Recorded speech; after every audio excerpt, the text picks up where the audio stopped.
यसैगरी विदुर बहादुर शिवाजीलाई अगाडि आइदिनुहुन हार्दिक अनुरोध गर्दछु। यसैगरी समाजसेवी माधव दवाडीज्यूलाई अगाडि आइदिनुहुन हार्दिक अनुरोध गर्दछु।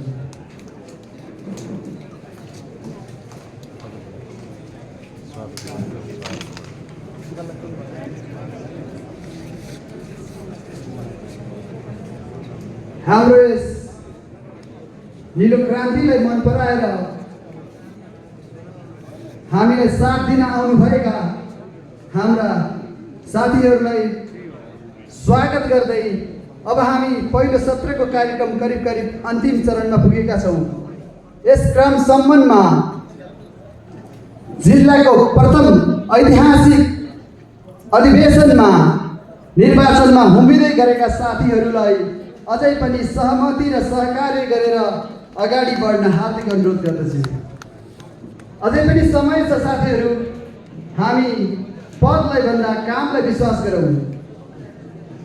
यस निर्वाचन समितिको अन्तिम नामावली प्रकाशनमा मलाई यस ललितपुर जिल्लावासी सम्पूर्ण घन्टी मित्रहरूले अत्यन्त माया गरेर सर्वसम्मत एकल नाम पढ्न सफल पार्नु भएकोमा यहाँहरूलाई धेरै धन्यवाद दिन चाहन्छु।